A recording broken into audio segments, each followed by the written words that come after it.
Tidak hanya di WA, juga ada di email yang bisa kalian ketahui ciri-ciri dari PDC-DC yang negosiasi lewat email. Nah, bentuknya seperti ini.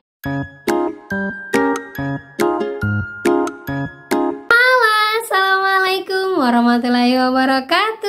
Apa kabar teman-teman semuanya? Semoga semua dalam keadaan sehat walafiat ya. Ketemu lagi kita di channel saya, channel Desi Sutriani. Semoga saya terus bisa memberikan update-update terbaru tentang perpinjulan untuk kalian semuanya. Oke teman-teman, kali ini saya akan membahas tentang bulan Februari semua pinjol auto lunas. Nah, ini bener nggak ya? Siapa yang menggembar-gemborkan berita ini? Dan apa sebenarnya yang terjadi? Nah, kita akan bahas. Tapi sebelumnya buat kalian yang baru gabung di channel saya, jangan lupa klik tombol subscribe-nya, nyalakan notifikasi loncengnya agar terus hubungan dengan saya.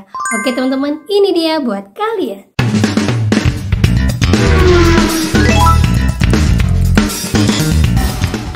Sebelum kita ke pokok permasalahan, kita akan bahas dulu untuk kalian yang masih ditagih juga sama DC-nya sudah 1 tahun lebih. Nah, ini buat semuanya ya yang baru-baru pemula Galbay mungkin agak heran ya, kok masih ditagih ya Mbak, padahal udah tahunan. Gimana kalau Galbaynya sampai 2 tahun, 3 tahun? Apakah masih akan terus ditagih? Nah, ini banyak sekali yang bertanya ya. Jadi kalau seandainya masih ditagih sampai detik ini, saran dari saya kalian harus cek slik OJK. Kalau tidak masuk ke dalam slik OJK, kan abaikan saja. Karena apa? Biasanya yang tidak masuk ke dalam slik OJK, hutangnya sudah 1 tahun lebih, ada ketentuan dari pinjolnya untuk menghapus bukukan. Entah itu dari asuransi menganggap kalian meninggal, entah itu dari apa, pokoknya ada ketentuan dari pinjolnya yang akan menghapus bukukan hutang-hutang kalian ya, yang tidak masuk ke dalam slik OJK. Nah, kalau misalnya kalian masih ditagih, khawatirnya ada permainan DC yang memang sengaja untuk menakut-nakutin kalian dan kalian langsung ketakutan lagi sehingga mau tidak mau langsung akan membayar. Nah, ini saya tidak menganjurkan sekali ya. Saya lebih menganjurkan kalian untuk cek dulu slik OJK. Kalau tidak masuk, abaikan saja dulu. Biarkan saja dulu, itu tidak akan terrekod di perbankan manapun. Tidak akan terjadi apa-apa ketika kalian mau melakukan pinjaman. Gitu teman-teman ya. Dan itu banyak sekali terjadi untuk pinjaman tahun 2023, tahun 2022 ya, 2023 awal dan tahun 2022 itu banyak sekali masih ditagih sampai sekarang. Jadi tugas kalian memang harus cek slik OJK. Kalau memang kesulitan, memang susah, kalian datangi aja kantor OJK. Kalau memang kantor OJK jauh sama kalian, abaikan saja dulu semua ancaman DC, biarkan saja pesan-pesan itu masuk atau teroran itu masuk dengan banyak, kalian abaikan saja. Terutama yang sekarang ini paling banyak itu Shopee. Shopee sekarang luar biasa gencar-gencarnya. Mungkin mau nyari modal kali ya, mau lebaran, jadi mau menaikkan sumber pendapatan dari perusahaannya. Jadi kalau kalian memang belum ada dana, stay Galbay aja dulu gitu ya. Oke teman-teman, jadi di sini saya mau menyampaikan ya, ada informasi yang sampai ke saya, Mbak, bener ya bulan Februari ini kita auto lunas hutang-hutang kita. Bener ya bulan Februari ini hutang kita semuanya dihapus bukukan sama OJK. Nah, buat teman-teman semuanya ya, untuk informasi seperti ini setelah saya telusuri, ini digemakan sama DC-DC pinjolnya. Nah, jadi sekarang ini sepertinya DC sedang mengejar banyak kali target ya. Karena apa? Banyak sekali PHK-PHK yang terjadi teman-teman. Di perusahaan besar-besar semuanya banyak terjadi. Nah, ini membuat keuangan goyang ya. Baik itu perbankan kita sendiri ataupun perbankan sekelas pinjol, itu semuanya goyang. Karena apa? Belum jelasnya perekonomian dunia, belum jelasnya arahnya kemana ini tahun 2024. Karena apa? Di Amerika sendiri itu tengah terjadi kebangkrutan. Mereka sendiri sekarang sedang melatih-tatih untuk menata perekonomian mereka. Makanya sekarang itu dunia sedang gencar-gencarnya melakukan PHK di mana-mana.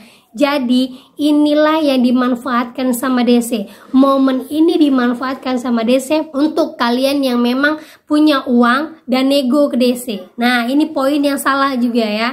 Jadi ada teman-teman mengatakan, Mbak, kalau memang kita mau membayarkan hutang, kita negonya ke DC. Nah, saya salah bilang, jangan pernah nego ke DC kalau kalian punya hutang. Jadi negonya kemana? Negonya langsung kepada CS-nya ya, konfirmasi by email. Fungsinya konfirmasi by email ini biar nantinya ada backup kalian. Kalau memang CS-nya mempermainkan kata, kita bisa tuntut mereka. gitu ya. Kalau kalian nego ke DC, tidak ada yang bisa membackup kalian. Karena apa? DC itu akan melakukan apapun agar kalian bayar. Apalagi kalian bilang gini, bang saya mau bayar utang saya bang, tapi saya mau nego aja biar lunas bang, gimana caranya? Nah hal-hal seperti ini akan dimanfaatkan sama DC-nya. Momentum banget nih dia mau bayar nih, ya udah aku bohong-bohongin aja deh, ya udah aku tipu-tipu aja deh, kebetulan ini keuangan kita lagi nggak ada. Nah ini dimanfaatkan sama mereka. Terjadilah negosiasi sama DC-nya BWA. Kalian disuruh bayar sekian dengan promo bahwa pelunasan hutang sekian dengan diskon sekian persen. Nantinya hutang kalian kalau kalian bayarkan sekian juta itu bakalan lunas di hutangnya, bakalan tidak ada lagi di aplikasinya. Nah itu akan jadi jebakan buat kalian. Ini banyak sekali nih, kebetulan mungkin ya teman-teman sudah mengumpulkan uang, sudah banyak yang bisa untuk membayarkannya.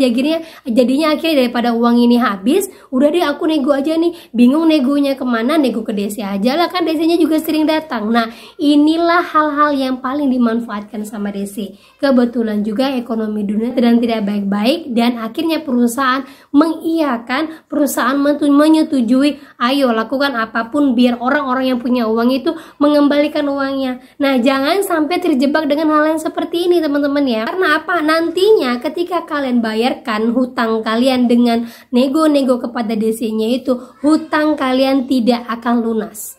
Ya, saya jamin sekali ya teman-temannya. Karena apa? Karena sistem dalam perpinjolannya itu belum diubah, karena kalian tidak menego sama CS-nya, sama orang keuangannya. Kalau kalian nego sama CS-nya, sama keuangannya, otomatis mereka akan mengubah kepada sistem mereka dan kalian akan dikasih nomor virtual account.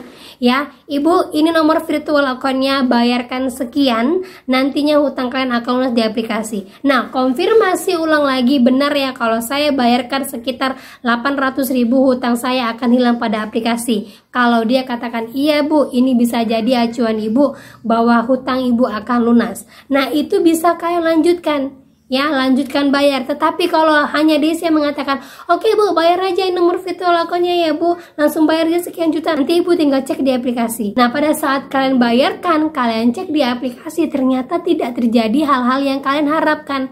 Hutang kalian masih ada, bunga kalian masih ada, terus juga hutang tidak lunas. Akhirnya timbul kemarahan di hati kalian, gitu kan? Saya dibohongin ini, jadi saya mau negonya kemana, jadi saya mau tuntut kemana. Ya kan, akhirnya kan nggak bisa menuntut kemana-mana, sudah terjadi, nggak bisa lagi melakukan apapun. Ya, lebih baik jangan seperti itu teman-teman ya. Ini juga ada lagi bentuk-bentuk nego para DC-DC by email. Tidak hanya di WA, juga ada di email yang bisa kalian ketahui ciri-ciri dari DC-DC yang negosiasi lewat email. Nah, bentuknya seperti ini. Ini baru saya dapatkan dari teman-teman saya yang di grup yang mengatakan Julo, ada informasi diskon dan segala macamnya. Kalau yang seperti ini, saya negonya kemana? Kalau kalian punya uang, negonya bukan membalas email itu, tapi negonya cari nomor telepon CS-nya. Di aplikasi ada, di websitenya ada, sampaikan saya dapat diskon dari DC, bahwa kalau saya bayarkan semuanya akan lunas di aplikasi. Apakah ini benar? Ya, kalau seandainya dia berkelit seperti ini berarti itu bohong. Atau kalau kalian tidak bisa menelponnya, kalian email. Ya, email CS-nya, alamat emailnya ada di Play Store, alamat emailnya ada di website mereka. Sampaikan screenshot dari DC-nya bahwa saya mendapatkan penawaran seperti ini. Kalau saya bayarkan, apakah ini benar lunas? Kalau emang lunas, apa jaminannya buat saya? Nah, itu nego-nego yang benar yang memang harus kalian sampaikan. Jadi ketika kalian bayarkan, kalian akan mendapatkan kepuasan bahwa hutang kalian lunas. Ya, kalau hanya dengan DC, saya sampaikan, kalau kalian nego dengan DC sampai kapanpun hutang kalian tidak akan lunas. Karena apa? DC itu mau kalian tetap membayarkan berapapun juga kalian bayarkan, itu dia tetap akan dapat gaji ataupun dapat bonus. Dia tidak peduli mau itu hutang kalian lunas, mau itu tidak lunas, dia tidak akan peduli. Ya, jadi kalau sudah ada terniat hati untuk nego dengan DC, saran dari saya galbay aja dulu. Ya, kalau emang belum dapat nomor telepon perusahaannya, belum dapat emailnya, galbay aja dulu. Sekalipun kalian punya uang, sekalipun kalian ada DC yang datang, galbay aja dulu. Karena apa? Belum ada kepastian yang kalian dapatkan apakah ketika saya bayar ini hutang akan lunas. Jadi memang kalau kalian dengarkan gema bahwa bulan Februari semua hutang itu akan lunas, itu adalah gema yang dikeluarkan oleh DC-nya untuk mempengaruhi kalian agar kalian bayar. Ya, karena sekarang ini dunia sedang tidak baik-baik saja. Jadi buat kalian kalau emang belum ada dana, seandainya kalian punya uang 1 juta, juta, hutangkan 800.000, kalian mau lunaskan. Sisa 200.000 ini kalian perlu perhatikan. Apakah 200.000 ini cukup untuk saya nanti sampai gajian? Apakah 200.000 ini cukup untuk bayar uang sekolah anak saya? Kalau memang sekiranya tidak cukup, santai saja dulu. Simpan aja dulu duit kalian untuk nanti sampai kalian bisa membayarkannya. Jangan sampai sisa 200.000 ini membuat kalian untuk gaya lubang tutup lubang dulu. Jangan, tidak akan pernah namanya kalian keluar dari pinjol. Gitu teman-teman ya. Oke, itu saja yang bisa saya sampaikan buat kalian pada hari ini. Semoga menjadi mood booster buat kalian, menjadi pembuka wawasan kalian, dan menjadi tolak ukur bahwa apakah saya akan bayar atau tidak. Gitu teman-teman ya. Nah, akhir kata saya ucapkan Assalamualaikum warahmatullahi wabarakatuh.